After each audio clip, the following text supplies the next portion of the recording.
Dude, I need to ask you this. Back when you used to chill with I'm gonna throw a name at you. See if you remember this. Manny Huertas. Ooh, I know that name. Manny Vueltas, yeah. What about him? Did you ever stay in contact with him after high school? Manny Vueltas. I mean, I think we hanged out a couple of times, but after that, it was a wrap. Let me tell you something. It might seem like where am I going with this? Yeah. As you said that you thanked me for hooking you up with Pizza Hut. You pretty much passed that along, and you hooked up Manny Huertas with Pizza Hut. And his cousin, I don't know if you remember him, the tall, skinny dude with the curly fro. Yeah, yeah, yeah. You hooked them up with working there, and afterwards, whenever they see me, it was like the block was shut down. Like, dude, they was so chill after that. Turns out Manny Huertas wound up being owner of a grocery store near Marcy Projects. That's crazy. You know, his mother died. That's when I stopped talking to him. I think when his mother died from the airplane accident. You remember Yeah, that? yeah. After that, I stopped talking to them because they were just going through a lot. And then the boy, his cousin, everything, the skinny guy there, I cut ties. That's when I left. That's when I got jumped in Star Park. That these gangbangers or these drug dealers, they thought I was selling in the area, so they put me in the hospital. And after that, I wasn't even fucking with that over there no more. But yeah, I remember Manny. He always had a good head on the shoulder, man. I'll tell you.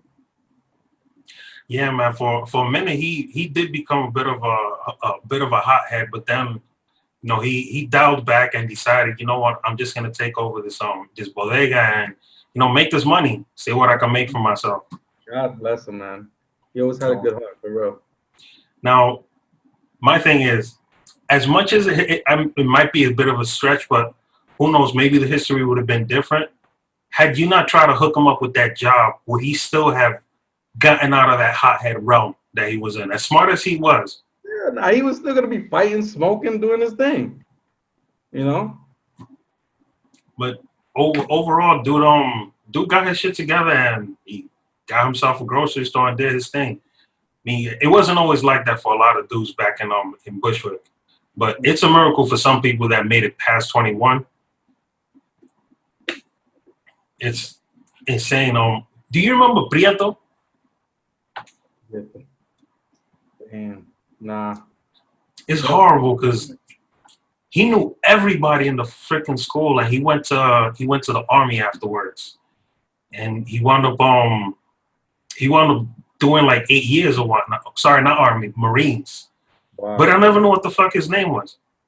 Like, what's up with that? I think it's pretty bad when we wind up giving ourselves nicknames that Yeah. when it really matters, we can't even mention your name anymore. Like, you remember Prieto? No, I don't know. Black. Black could have been anybody. Hey, what's up, Black?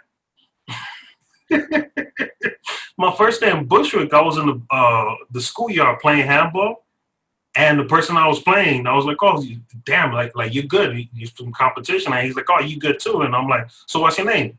Black. I'm like, "Great." Another one. Like, what am I gonna do? Hey, what's up, Black? And the worst thing was is that there was black dudes that knew that I was Dominican, and you come out and you say, "Hey, what's up, Black?" They're like, "Wait a second, like you don't fucking know me. I don't know you." So it's like all of them turn like they all want to call themselves Black. Yeah. But no, man. What the thing is about, you getting me the job at Pizza and then you said me hooking up my boys. That's one of the things that I always thought that we as a people, and I say this, we as a people, because growing up, people never consider me part of one, you know, peoples. Like I'm not considered black, I'm not considered white, I'm not considered Spanish, but I always thought as me considering myself Latino, and Latino, and it takes a lot of people into one area because I think that we have a lot of the same how can I say it, traditions, and I always thought that our people would be a lot of better off if we would just help each other. Don't beat ourselves down. Help each other, giving us a hand up. Instead of giving out handouts and shit, looking for people to give us a hookup. No, let's help each other to become better, be strong. Because look at the chain reaction that you started when you got me a job. got, you know, I hooked up my boys, you know, bringing them on to the squad, and it just trickles down in life, you know, paying it forward, you know, and it probably started from somebody helping you to do something to get into pizza or to do something else with music, and it just trickles to everywhere. And I just think we'll be better off as a people worldwide if we just, you know, just always, you know, give that hand to our fellow people, you know. Now that you mentioned that, Latinx, are you familiar with the term? Bro, I'm gonna be honest with you. I can only be real with you. I I, I got no love for that movement. Okay. You know what I'm saying? I just have to be honest because it's just like with BLM. You know, I don't think that represents the people. I think they represent themselves as a corporation, and they're using this as a facade to make their agenda move forward. And I think it's the same thing with Latinx. Okay, there's no corporation of Latino. Latino is just Latino. Latinx is a group of people trying to, you know, move an agenda. And I don't believe in moving agendas. I believe in, you know, helping people. You know. I'm glad you see it that way because you couldn't be any more correct. Latinx, I feel once I heard the term, it immediately clicked. Like, why would you put an X there? Like, you're not even from the X generation. You Generation Z and maybe a millennial.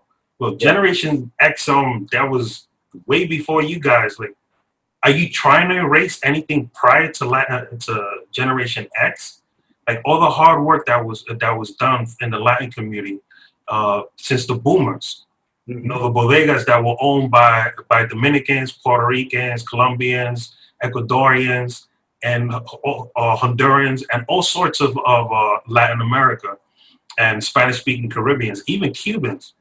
They Yeah. all universally call the store bodega because instead of trying to always, oh, you know, you call it this, you call it that. Well, long story short, well, better said to extend the premise of the story that I'm getting to. I was watching a reaction video of Bill Burr talking about his experience in New York, where he used to live out here in the '90s, and he had mentioned bodega.